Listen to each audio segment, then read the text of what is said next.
is going to your next performer. Everybody help me welcome to the stage, Michael Devaney. Woo!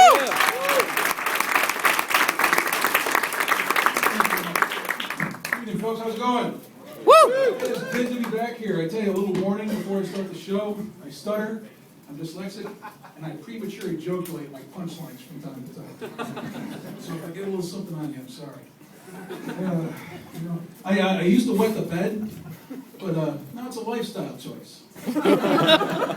So, acceptance and perspective, goes a long way. And thanks to Craigslist, finding a woman that's into that kind of thing is pretty easy nowadays.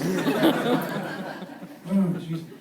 I'm kind of late starting this in my life. I've just been doing this for about 3 years, and I have some people every once in a while ask me, why now? Why comedy?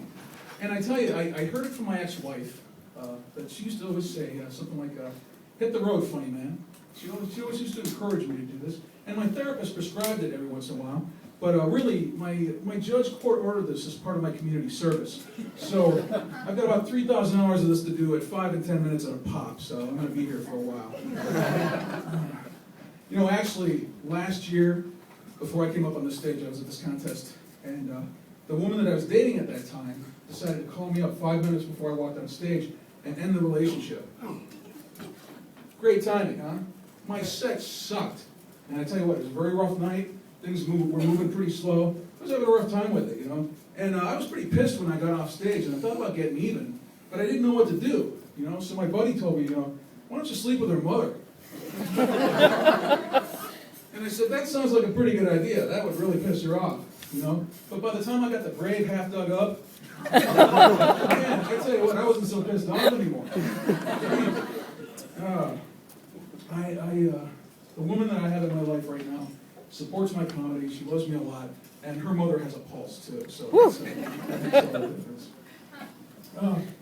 I tell you, we're just finishing up tax season, and I'm still walking a little funny. Fortunately for me, I go to my proctologist and get my prostate exam because he does my taxes too. So it's a 2-for-1 special. And this year the feds took a little bit more, but the state gave me some back. So it was kind of like Uncle Sam doing me up the rear, but he's giving me a reach around. I was watching TV the other night with my beautiful woman, and that commercial came on TV. It really annoys the hell out of me, that every kiss begins with K commercial, you know what I'm talking about? And I tell you, not every kiss begins with K, guys. I happen to know of several that have started with an acoustic guitar, a couple of Bud Lights, and the promise that I'd loosen the duct tape and let her go home in the morning. Jeez. You never know where comedy's going to take you. We're all hungry for stage time. Last year I was invited to perform in front of the Mr. and Mrs. Leather and Fetish Competition of Ohio.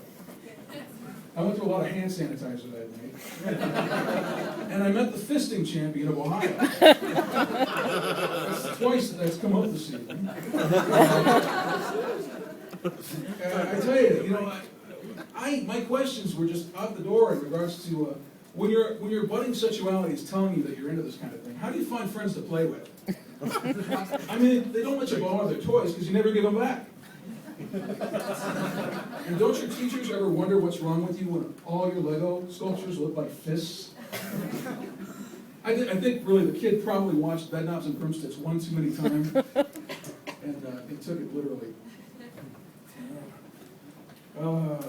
In the news, let's see, I'm from Columbus, and recently we just had this young lady get caught in Delaware County smuggling heroin. Did any of you guys hear about this? She got caught smuggling 47 balloons of heroin in her Lady V. 47 balloons. My sick mind took me to music, and I swear I will never hear that song from the 80s, 99 Red Balloons, ever the same way again. Or up and away in my beautiful balloon.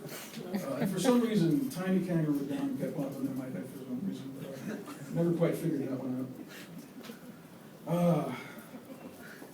Tech World Magazine has indicated that over 50% of all breakups occur over tech devices.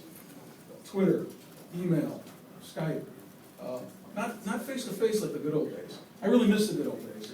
I miss the days when you came home to an answering machine with 100 angry messages from some psycho chick that you were breaking up with. Or when you came home and all your clothes were burning in the driveway.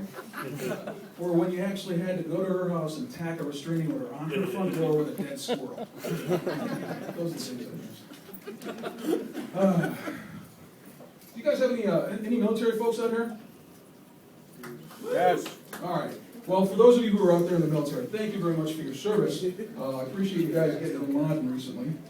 That information was brought to us by some of that old-fashioned torture that the United States says that they don't do anymore. You know, ever since Abu Ghraib, we don't torture people anymore. And off the table are the there was the waterboarding, the mock executions, and the electrodes to the genitals, which is pretty much what was going on in that leather and fetish contest. You know, we don't do that stuff anymore. We do swirlies and knock their books out of their hands between the classes. Indian burns. You know, but actually I heard that it didn't take a whole lot to get the guy who gave us that information to talk. He started spilling his guts right away. And actually all it took was a couple of Bud Lights, an acoustic guitar, and the promise that we'd let him out of the duct tape in the morning. So. Yes. All right, guys, thank you very much. That's my stuff.